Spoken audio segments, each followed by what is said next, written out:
The Hilltop Glove Podcast is sponsored by Mid-Carolina Service Company. Mid-Carolina Service Company is the first name to search for your residential or commercial HVAC needs in Lexington and surrounding areas. Just go holler at Jason and Clint. They'll hook you up on the air conditioners, on the restaurant equipment, refrigerators, refrigeration, ice machine repair. They've been doing this for years. I know them cats forever. Family owned and operated since 2006, they pride themselves in their quality work and customer relationships. Call 803-356-4153 or visit midcarolinaserviceco.com for a no obligation quote for service today.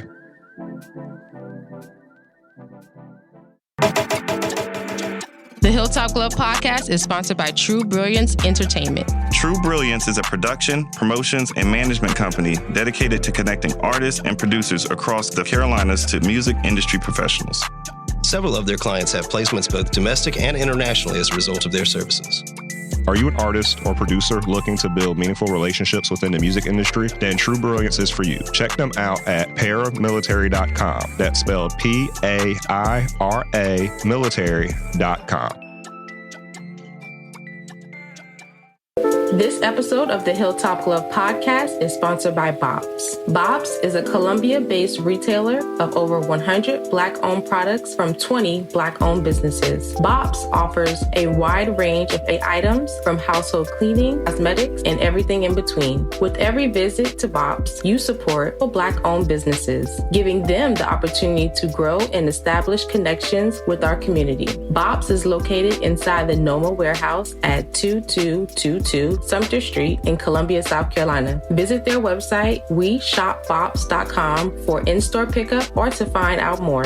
Bob's can also be found via social media on Instagram, Facebook, and TikTok at weshopbobs. When you stop by, tell them the Hilltop Glove sent you. Bob's brings quality Black brands to the Columbia community. The Hilltop Glove Podcast is sponsored by Red Rooster Sports Bar and Grill. Red Rooster is your neighborhood bar and grill serving the best wings, burgers, and baskets in the Met. Like the amazing food, the bar is always on tap, and there's plenty of screens to watch the big game. Red Rooster is the Midland's premier meetup spot for local car and bike clubs, fraternities, and sororities. Staff is dedicated to accommodating all kinds of parties and events. If you're looking to catch a game, have a bite, and a drink, look no further than the Red Rooster. Red Rooster is located at 7500 Wilson Boulevard, Columbia, South Carolina. For more information, visit redroostersportsbar.com or visit them on Facebook and Instagram at Red Rooster Sports Bar. Go where the winners go.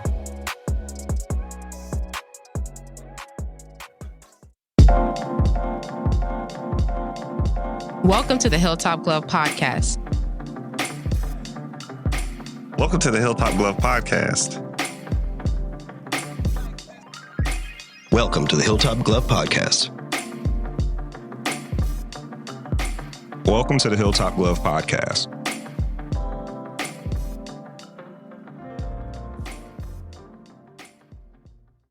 Hey everyone, welcome back to another episode of the Hilltop Glove Podcast. Today we have the pleasure of speaking with Connie Johnson.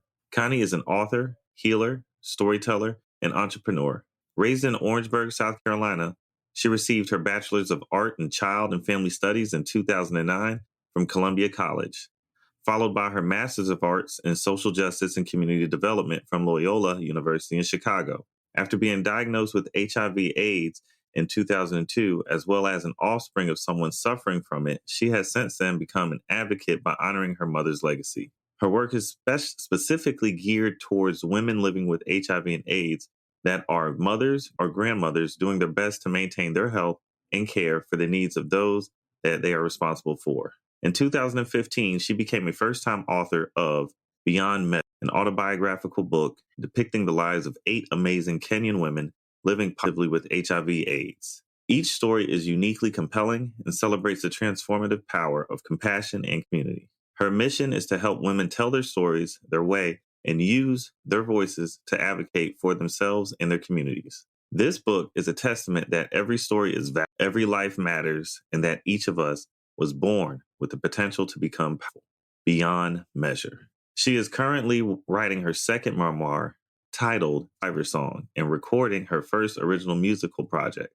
Mrs. Johnson is the owner of Golden Life LLC, and the founder of Growing into Greatness, a grassroots community-focused nonprofit organization that engages and mobilizes historical marginalized populations through specialized programs, initiatives, events, and services. That was a lot. How are you doing today? I'm doing well, doing really good. Excellent. And from that bio, of course, I can see you are a very busy person, and I can see that you are always doing a lot. So I'm guessing that this Thanksgiving break is a good thing for you. Most definitely. I have been waiting for this break, and I am glad to be in it. We appreciate you taking a little bit of time out of your break to speak with us today. Today, I know I have Tamaya.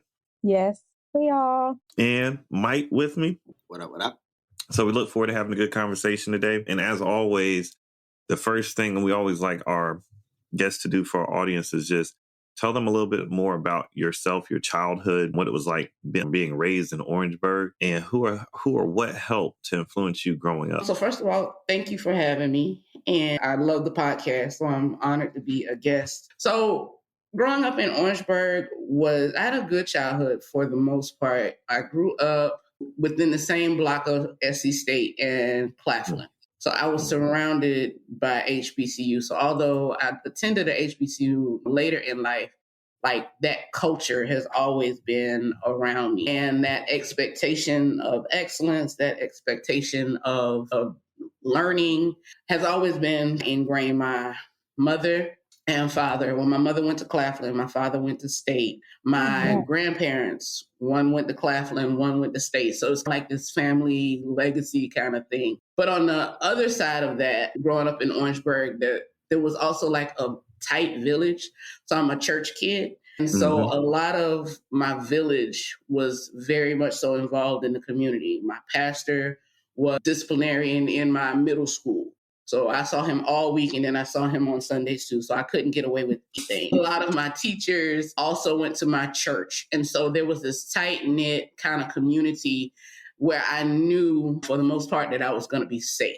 But then as time goes on, that kind of safety net kind of deteriorated with the crack epidemic, and Orangeburg got hit hard. A lot of people don't know that Orangeburg is equal distance between New York and Miami. So you got 77 in the interstate, 77, 26, and 20 that run you right here into Orangeburg. Although it's a small town, it got hit hard in the crack epidemic. I lost my first friend at 14 to gun violence. So a lot of what we see now with young people in gun violence is nothing new because Orangeburg has experienced it. And so there's this dichotomy of having been raised in this kind of bubble almost, and then having your bubble burst with the social ills around you and things that you see in school. So that was my childhood for the most part. I had a fun mom. My mom was the fun mom. All of my friends wanted to be at my house because my mom was like super, not so much laid back because there was structure, but she was just fun. So she was the mom that we're going to paint nails and we're going to do the fun stuff. And yeah, for the most part, that's my childhood. Man, I have a question. Do you remember what year it was that you started to see that change in that bubble, like you said, when it burst because of crack? Do you remember what year that was? That's the early 90s. So we're talking 90, 91. Now, are you the only child? No, I have a younger sister. I have a younger sister who's 3 years younger than me. And I also have a brother who lives in Ohio. And so we weren't raised together, and so we talk about people who were influential in my life as a child. My aunt, who is my father's sister. So my father lived in Ohio, but his sister stepped in and made the village that much stronger. So anytime I needed clothes for school or dental appointments, or my mom needed babysitters or that kind of thing. But my aunt was also responsible for making sure that my brother spent every summer here so that we could have that family time and know each other. Man, that is dope. That's good. That is good to hear because I know that's difficult to do, especially growing up. That family time and being able to have that time to bond and et cetera is very important, especially for your upbringing and just your future as well. But man, is there anything else that you could tell us about your upbringing in Orangeburg that had an effect on where you went with your career? Yes. Like I said, my sister and I we were raised, my mom was a single mom, but we lived a lot of times with my grandfather, my mom's father. My parents were divorced when I was really young. And so my mom came back here. They both were living here, but my mom came back here. My dad stayed in Ohio, and we lived with my grandfather a lot of the time. But a lot of times they would bump heads on how to raise my sister and I. Like my granddad was old school, children ought to be seen and not heard. And like I said, my mom was the fun mom. So she didn't want us to be constricted in that way that her generation had. And so they would bump heads. And so eventually my mom would move out. And so we moved a lot. And so when we would move, a lot of times we would move to where she could afford. And a lot of times that was in low income housing. And it was almost as if I was living in almost two worlds, because I'm living in this area where I see a lot. And for the most part, at that time, low-income housing was just working families trying their best to make it and working together to get it done. I remember my mom dropping off groceries for somebody until they could get enough food for themselves. Or sometimes we'd be on the receiving end of that bag of groceries. Families like really worked together to make sure that the kids were safe. There were uncles or big brothers or whatever. It wasn't a problem. If anything, they were outside in the community making sure that the kids were safe. So I remember being a part of a community where the youth were the center and knowing that I was safe. And so a part of what I do and what the work that I feel called to do is recreating that village for such a time as this. We have so many children that are just falling through the cracks. And I see that it doesn't have to be that way. There is a way for us to live together among each other, because I've experienced it. So those are the kinds of things that have framed what I do now. Man, I can hear the passion in your voice on that. And that's interesting. That's too cool the way that you put it. The fact that you actually got to see that and see how it affects you and how it's a positive thing. It does give you that ability to read. So how do we do that though? Yeah. Because that's something I've been thinking about a lot lately. My son is 3.5. And like we have people that we're close to, but we don't necessarily live on the same block. And the people that we do live on the same block with, we're not communicating with them. Like, we speak, but we're not a community. Not like that. Yeah. So, like short of like buying some land and like building a planned community where we're all just living out hippie commune style. Like, how do we get there? How do we make communities smaller? I think it's a matter of being intentional in being the village participant. Ooh. You have to be what you want. And so, and so I think it's a matter of like I said, being that. So not just feeling charitable during the holidays, but finding ways that you can, I guess, extend your time to become what it is that we want. So if everybody is taking an initial become a part of the village, then the village is formed. Like it doesn't just happen. Like it takes effort, it takes time, it takes energy. And then I believe that it's a lot more practical than I think people think. Like you have a 3.5-year-old. Any Sunday when I'm out and about, or let's say your neighbors or whoever it is that you are close to, picks them up and takes them to the zoo for 2 hours for you. Like things like that, like lighten your load. So if you think about those small things that we can be doing for us that would help lighten their load, then it's only like law that those kinds of things will come back to you. Do you remember the name of the church that you attended in Oregon? Definitely. I attended New Mount Zion Baptist Church. It is one of the larger Baptist churches in Orangeburg, and it is located directly across the street from South Carolina State. So my grandfather was a deacon. My uncle is still a trustee. And I've recently been a member of there since, and I think we'll get back to this, but I moved back to Orangeburg. And so I've been a member there since I moved back to Orangeburg. And so, New Mount Zion Baptist Church. Wow. We're going to segue that into this next question. I know before we jump over, because you're actually about to run right into it, but finding and building self-confidence is something that all women face in their lives. Can you tell us how you gained the courage to become an advocate as well as uplift women to raise their voices? I honestly have to go back to New Mount Zion for that. Here we go. So a part of being a part of the church. So my church wasn't very religious. It was more community. Like I said, if the youth were the center, so there was always like this celebration for the youth. So if we got good grades or if somebody did something special in the community, we were celebrated. My mom was over the youth, so it wasn't a matter of when we had productions or if I was going to be in them. It was just what part was I going to play. So through that, that's where I learned to sing in front of an audience. And that's where I learned to speak, because you have your Easter speeches and your Christmas speeches during the holidays. And I gained confidence learning how to speak in front of people. And we wrote plays, like became teenagers. Rather than giving us a part, they would tell us to write a play and write a skit. And so we had these experiences that allowed me not only to be creative, but to grow in confidence in my creativity. And so that's where it started. Now, did it stick? I had to come back to it because the messages, especially if we're talking about the 90s in culture, the idea of beauty shifted, the idea of what femininity was shifted. So I lost myself in my teen years. And because of it, some of the experiences that I had were very much so, and I'm just to be frank about that. But what brought me back to it, as far as being confident within myself and wanting other women to be confident, was seeing how my mom dealt with her illness. Like, she was silent the whole time. And so and I'm pretty sure I'm jumping ahead, but it goes into this. But when I was diagnosed, I was like, if I'm going to leave here, I'm not going to die silently. I was going to ask you about that. Is that something that we think about, like our generation, a lot?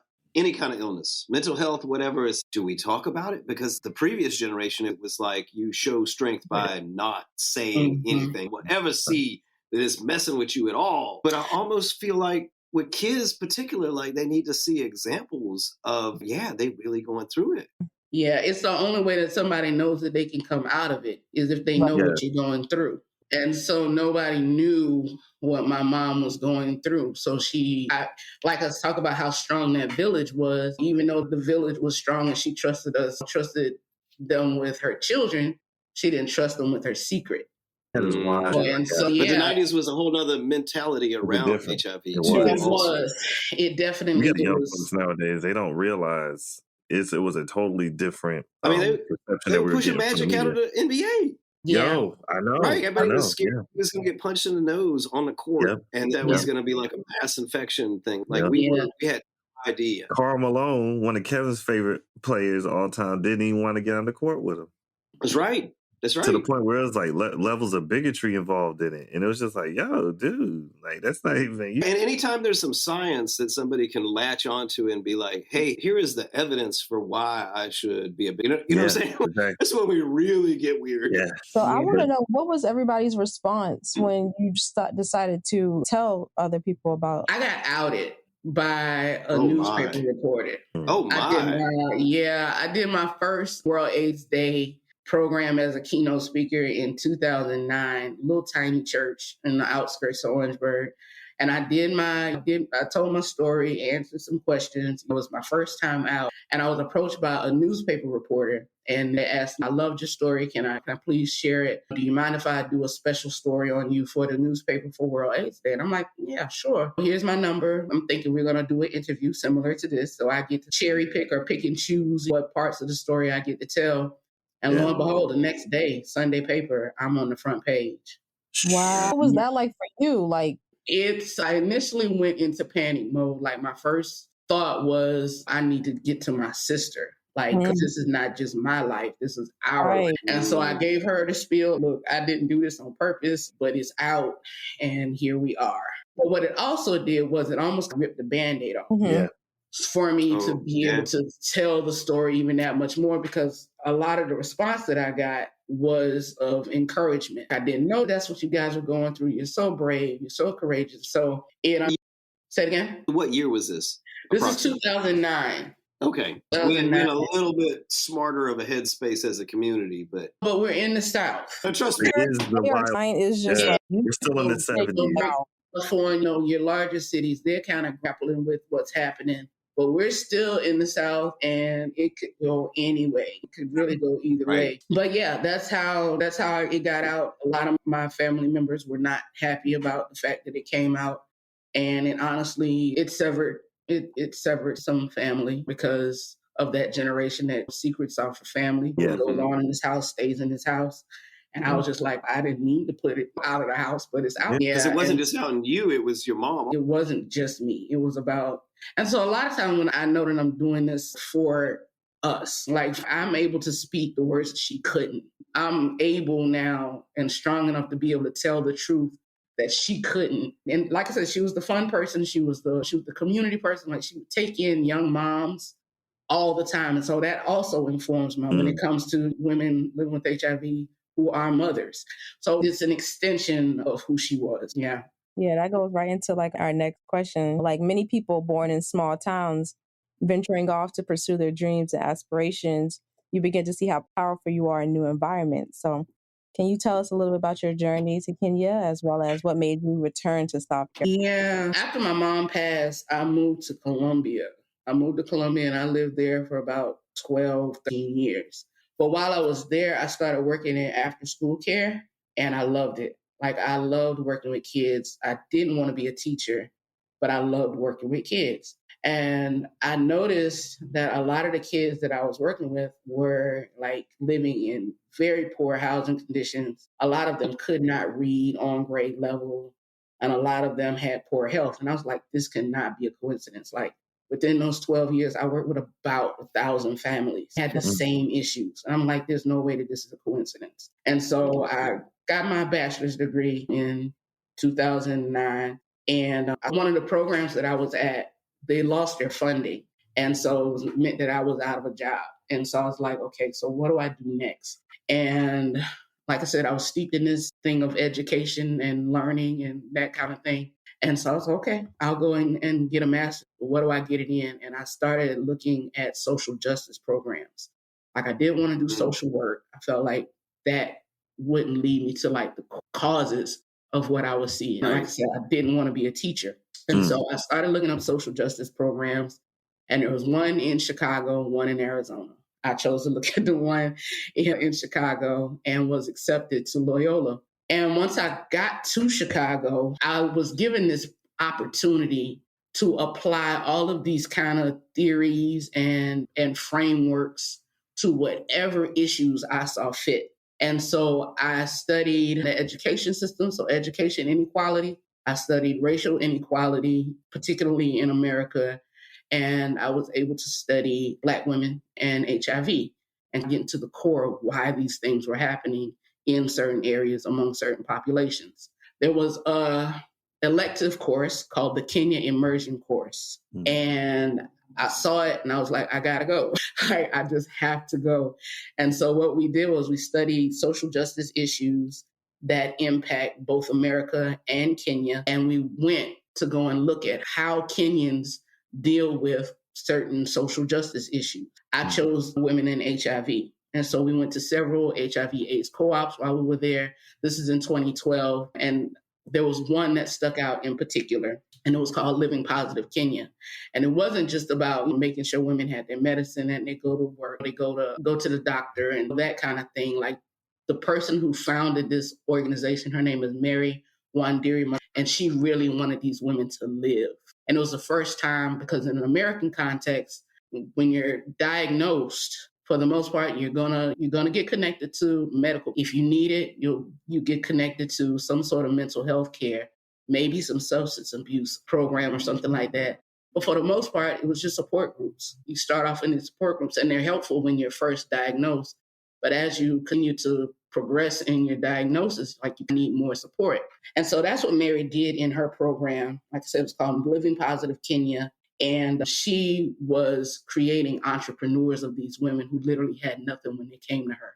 Oh. So I say they go from death's door to entrepreneur. And she was teaching them how to stand on their own two feet and how to earn money for themselves and how to not only heal from the fact, because in Kenya, a lot of times, particularly women, when they're diagnosed, are excommunicated from their communities. But what she did was she created a community of women who had been excommunicated. Wow. And it was so powerful to me. Like, it was so powerful. It was so powerful, in fact, that the next year, that's where I did my internship. So the first time I went was in 2012, and I spent 10 days in Kenya. I spent maybe 4 or 5 hours at Living Positive Kenya on that first trip. But it was so impactful that I went back the next year and I stayed 8 weeks with them. Like I lived among them, ate with them, laughed with them, sung with them. And it was just powerful. So let me just, okay. So a lot of times when dealing with different healthcare diagnoses and stuff in this country in this time frame right now in 2022, almost 2023, like the mindset is about inclusion and getting everybody to be accepted. This portion of the podcast is brought to you by Lynx Recording Studio. Lynx is a premier audio and video recording studio in the greater Charleston area. With 4 completely different booths, multiple peripherals, and 4 producers, they have the ability to service all facets of audio and video creativity.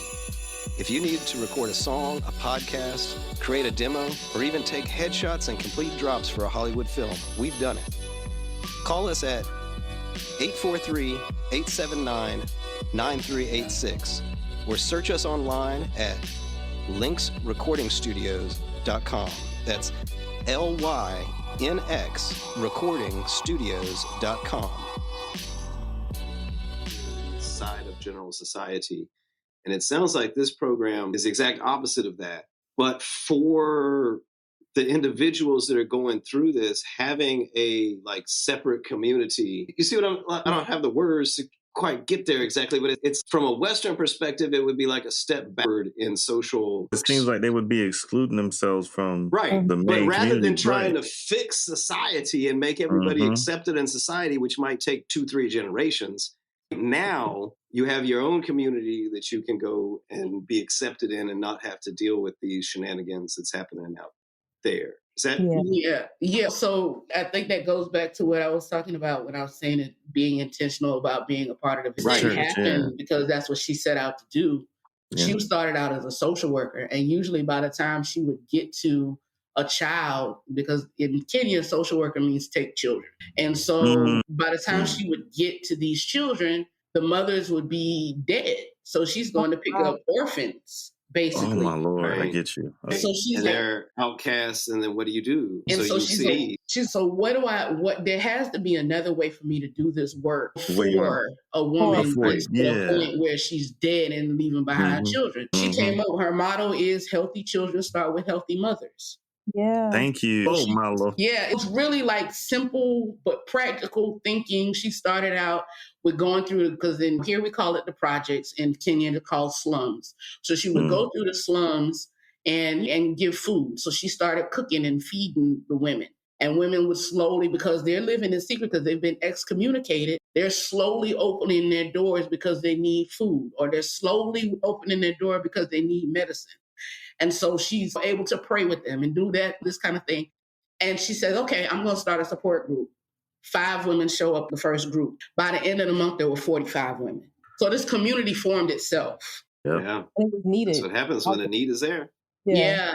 And so I guess that's also a part of building village, is doing your part to find to be a solution to a need. And that's from a ground up kind of situation. Really, literally. We already have people looking from top down trying to decide what needs to happen.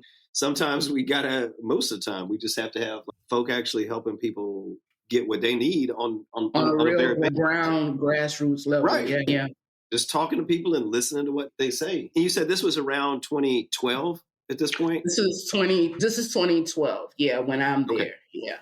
Okay. Because I feel like, especially when we're talking about HIV and AIDS and this American culture, there has been such a transition over the past 10, 20 years. Yes. That it's a different landscape, that every time there's a new generation that starts trying to have to handle these issues, it's like that is not what it was in the 80s. And particularly like when we were coming up in the 90s and stuff, it seemed like there was always this, seems so ridiculous now, but like this idea of like people would actually do public interviews and be asking like how you contracted it. And like that there were certain ways that were like acceptable in society. Like, oh yeah, your spouse cheated on you. That's still very much so today. Really? Very much so. That stigma's still here. Right. When I disclose, that's usually the second question. How did you get it? Really? I didn't get it. God. So you can decide whether or not I'm moral enough to deserve your peace. Right, yeah. Go Supposed to ahead, get God's judgment. Is this because you're a sodomite? What are we doing? Yeah. Yeah. Dang. If you can imagine for women, particularly Black women, what that question does, because it's an assumption that you did something wrong. My mother did HIV from her fiance. 7 out of 8 of the women in my book did it from husbands. So how did you get it? What were you doing? I was being a wife and a fiance. I was in love. So what do you do when love is a risk factor? Right. That's easy that you said that, because that's exactly, I was like, I don't want to ask that question. When I'm writing these questions, I don't want to ask that question if it comes up, but I want to get to the root of you. Yeah, I noticed, and I really appreciate that I'm doing an interview about HIV, and it wasn't like solely HIV related questions. And I absolutely noticed, and I do appreciate it. And I don't mind answering the question of how did you contract it? I was raped as a teen. Like I was talking about, we're talking about how things changed in Orangeburg so quickly till some of the neighborhoods weren't safe. And I went into one of those not safe neighborhoods for a cookout one summer and got alerted to somebody's grandma's house. And I was raped that day. And it didn't show up again 10 years later. I was 16 when it happened. 20 years later, I'm sitting in somebody's office and they're telling me that I contracted HIV. Man, that must have been like really hard for you. It was a gut punch. It was almost like, so at the time, I had like finally started wrapping my head around the idea that my mom was gone and what I had been through and taking care of her until she passed away. So that was 7 years after she passed away. And I flailed. My late teens, early 20s, just like a blur of a bunch of parties and a bunch of just stuff. But around 25, 26, I got my bearings. I was back in school on the dean's list, like doing what I loved. I started working with kids, like I mentioned before, and to get this information now at that point in time, it's just like, his life, what is happening right now? Right. And it was hard. Like, how did you like gather yourself and just continue on? That's where my faith comes in. It's almost like you don't know that you need God until you need God. I was cognizant enough to know that I couldn't do it by myself. I was going to make it. If I was going to survive, I wasn't going to be able to do it alone. And so I went on this quest. I was like, Lord, I've been growing up in church all this time. So there has to be something out there, but I don't know where to find it. And so I dabbled in Hinduism. I dabbled in Islam. I went to everything scene before, hadn't experienced before, searching. I went on this search, like, God, I know you're out there. I see the trees are blowing in the breeze. Like, you have to be out there somewhere. Yeah.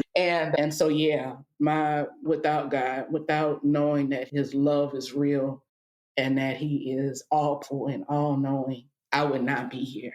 So, like, I have a question. Like, what are some things that you learned from the women that really made you really decide you wanted to write the book? Okay, so people hear my story and they're like, "Oh, wow, that's a powerful story." And then I heard their stories, and I was like, I know these women. One of the things that really struck me about their stories, each and every one of them found the strength to forgive the person who they had contracted HIV from, and like I said, most of them, it was somebody close to them. Right. So they would tell me their stories, and then they would get to the end of it and say, "Yeah, I forgive him." And I'm like, "What?" Because I hadn't processed that yet. With as close as I was or thought I was to God, I hadn't processed that whole forgiveness thing. Actually, that's kind of like a real faith. And so that was something that struck me, that they were able to come to this resolve within themselves that I hadn't yet. But also just to see their joy. Like, I had never seen joy from people who had experienced such hell. Like they had this, it was an internal thing that made them sing, you know what I'm saying? And they danced. And not that they didn't feel the weight or didn't feel the heaviness, it just didn't hinder the joy. And so when I see them and when I experience them, like, they were just happy enough being alive and that their children were well fed and that they had a roof over their heads. And I'm like, I have so much more to be grateful for. I literally had this moment where I need to get it together because I'm whining and crying about stuff that does not even matter. But when it came down to writing the book is based on Marianne Williamson's our deepest fear is not that we are inadequate. Our deepest fear is that we are powerful beyond measure. And that poem or that piece of literature, like, literally personifies through these women. And I knew that if their stories impacted me in this way, then the rest of the world needed to hear them. And at the time, if you would have told me that I was going to write a book, I would have called you a liar. Like, I never really saw myself as a writer, but I felt compelled to share these stories. And I do have this question, and I see this one little line through everything. That idea of community and village and its importance, especially with Black women. My Lord Jesus, I'm telling you, man, you're making me understand how important it is as well right now, that even from Orangeburg to Kenya, that idea of having that village to support and uplift and raise. It reminds me of the whole strength and backbone of the civil rights movement here, that church village that was funding and supporting people, making sure they had a place to go meet, a place to actually receive funds so that they wouldn't be bothered, all this other stuff, and how it led to outcomes in our communities. Nowadays, do you think a model like what you're doing now with HIV and AIDS and women, do you think that type of model and that type of aspect, that motive of operation, do you think that could be put into other areas of issues that we have in our communities? To be honest, I believe that model is, I'm not going to say the answer to, but a potential solution to almost every social ill that we experience. For the most part, when we're talking about mental ills, most people are looking for love. And that's really what community and village is. It's love in action. A larger scale. Yeah, you're not going to get that on set, to get that face-to-face interaction. Yeah. Yeah. And so when we talk about love in action and seeing what it does to transform communities, most definitely. I've seen it in my after school care. I managed an after school program, and it was about maybe 30. Those 30 kids have brothers and sisters and parents and grandparents and everything else. And so we would host these literacy nights, and over 100 people would show up and just sit around and share a meal and play some games and love on each other. And they would make their own connections. So you'd have this mom say, well, I'll walk your baby home on this day. And so they're working together. So really, community is love in action. And so, it might seem googly-eyed and pie in the sky, but I'm to the point now, we've tried everything else. You're right. Well, this is the way we used to do it. We already know this works. Yeah. We have this gift now that we don't know how to use yet, that like we can literally talk to somebody on the other side of the planet direct. I was about to ask that point. Yeah. We might not even speak the same language, but we can run it through a translator, and with a little bit of like thought and effort, you can actually see how somebody somewhere else feels about everything.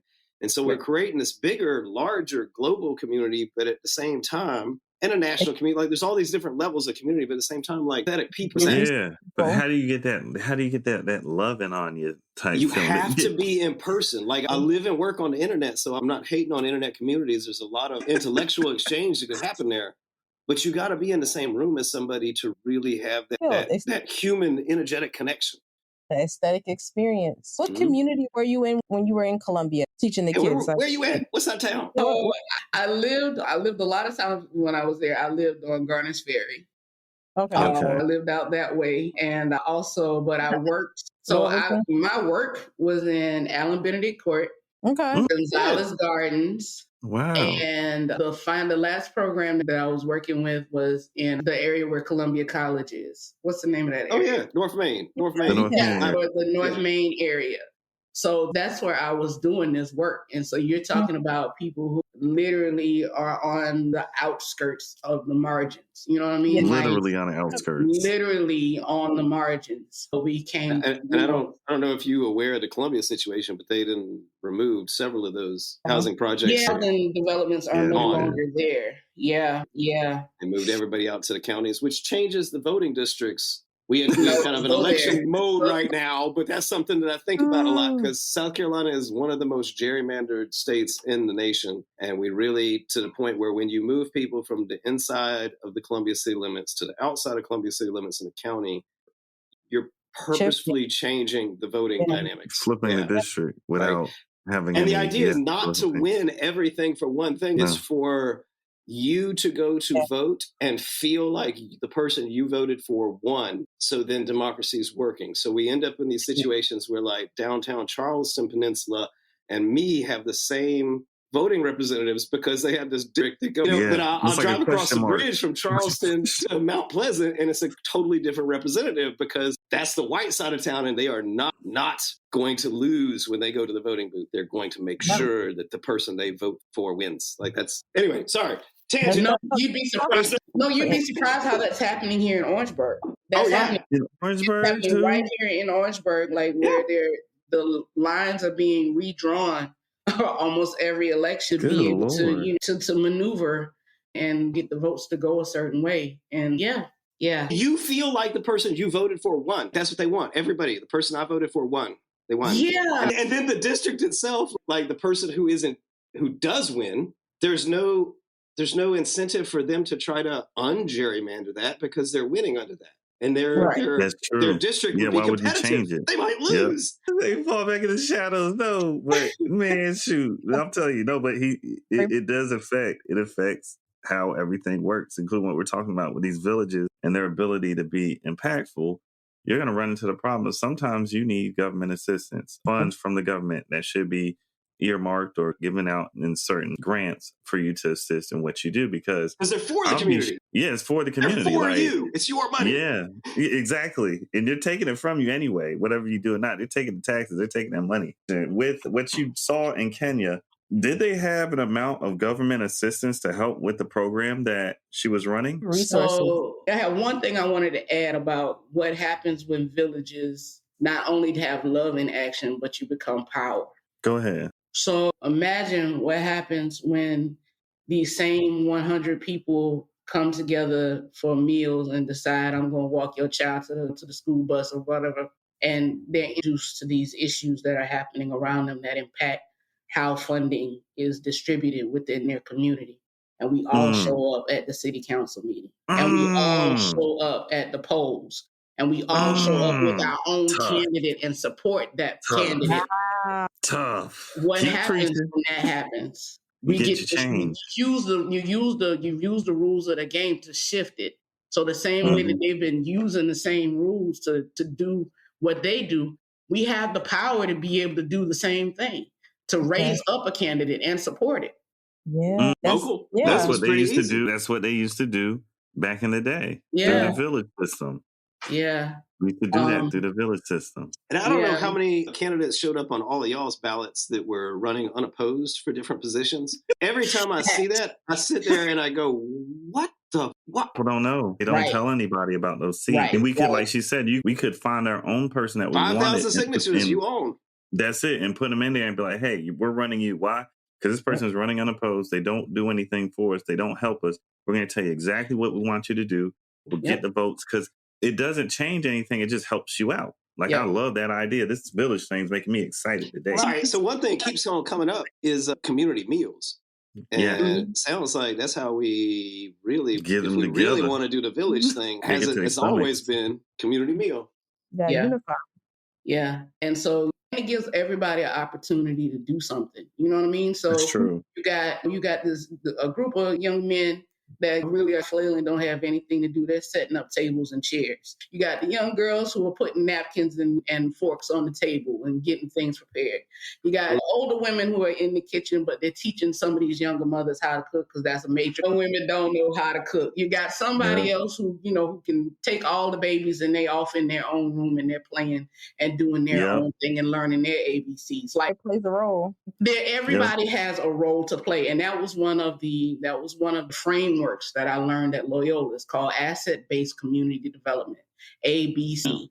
And rather than pointing out the deficiencies of our people, basically, everybody within community has something to bring. I don't care if you can whistle me happy, like whatever it is that you bring to this table, not only is it appreciated, but it is very much so valued.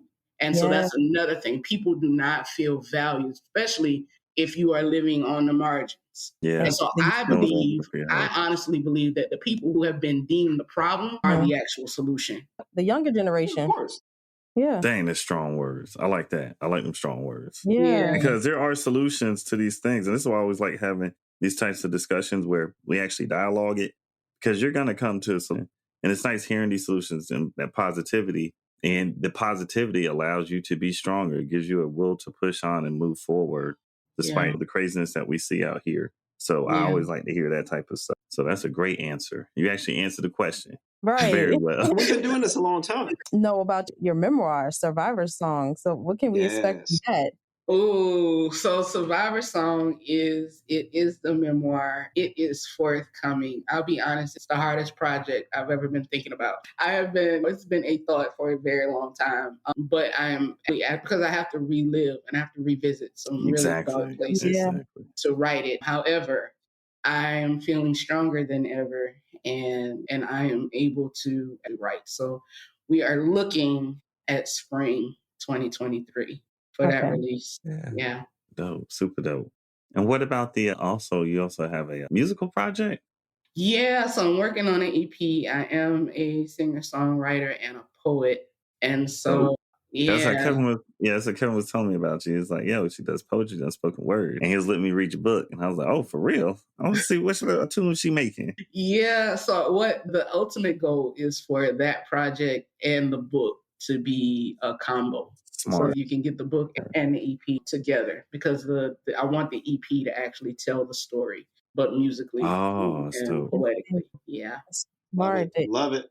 Twine both, man. Good Lord. All right. So I got to ask, all right, we're about to get to the part where you can do shameless promotion, just plugs and all that stuff, right? You can do all your dance and stuff like that. But before I get there, one last question. Could you explain to our audience, I know we didn't get into this because we started going everywhere, what Golden Life LC is? Yes, and your nonprofit too. Yes, growing into greatness. So Golden Life is actually now Golden Life Enterprises. Golden Life Enterprises is my business. It's the umbrella where I do my speaking engagement, where I sell products, where I do tutoring and that kind of thing. But on a larger scale, I do see myself on stages across the world. This is an international mission where I am having conversations like these to not only inspire people, but to help form communities and to do what I love and do what I'm passionate about, and also to be lucrative while doing so. Growing into Greatness is a nonprofit where there are programs and initiatives that impact historically marginalized communities. And I put that caveat there, historically marginalized, because everybody's marginalized right now. Yes. But I want to be specific to historically marginalized people, particularly African-American youth who are the descendants of enslaved Africa. I know that there are a lot of people who don't want us to be that, but I'm okay with that. I'm more than okay with that. And I want our young people to be not only okay with that, but to be proud of our history and who we are. And so that's the nonprofit. Excellent. We have moved on to that portion of the program. You now can shamelessly promote anything that you have going on for our audience. So on social media, you can find me on Facebook and on Instagram at I am Connie 40. That's IACONIE 40. I do have a podcast. It's called Golden Life Radio. That's GOLDENLYFE Radio, and it's on all platforms right now. Yeah, everything else is forthcoming. So if there's anybody who wants to barter and create a website or barter to help me manage social media because I don't know what I'm doing like that, let's talk. So yeah. To the right people. Let's talk on that website. Let's talk on that website. Need a little more karma added to. Let's talk on that. Yeah, you're doing good work. I think you done ran into the right people. Yeah, we're proud of you. Yes, ma'am. Yes, ma'am. I don't want to hold up too much more time with us today, but it's been a pleasure speaking with you today, Connie. You made my day. Actually, you made sure I'm going to stay in a positive, light space for the rest of this day, the rest of this week. I really enjoyed the way you talked about the village, because I think that's something, I don't know why we got to figure out how to do this, because this is what happens every time. As a people, we start getting bigger to a certain point. It's like there has to be some way to organize this larger so that we're not completely like destroying this blue marble, But then there also has to be like the local and the more closer, and it really has to start that direction. Like we have to become conscious as communities before we become conscious as nations. of it. Yes. That's what you're working in. And because it's so simple. It's almost like you're being slapped upside the head with technology that you already have. We just aren't using it. And I'm happy that you bought it. She said it's the framework. Yeah. When we come together to go to an HBCU game, we can come together and unify as a community. Hey, stop playing. Yo, you ain't lying. Homecoming week. Homecoming. During homecoming, right. I was like, the amount of money that was spent on music alone. Yes. It took care of everything. Yeah. Don't let a town say that today is the Sweet Potato Festival or the Crawfish Festival. Like, all we do is just say that this food item that's agricultural is now a festival and people show up. Like, Okra Festival, the Okra Strut. Peach Festival, the Peanut Strut, whatever they do with the peanuts and peel. The boiled peanut joint. Yeah. But and like you said, I think this is going to be a really good episode for people here because it's going to make them understand, okay, you really do, like you say, you really got the power. The power is in your hands. It's positive. They had with this episode. I do want to sign out DJing what? Tamaya. Hey, y'all. Mike. Yeah. Hey, and our esteemed guest, Connie Johnson. Yeah. Thank you so much for joining us today on this episode of the Hilltop Glove Podcast. I want everybody to have a blessed weekend, a blessed month, blessed rest of your year.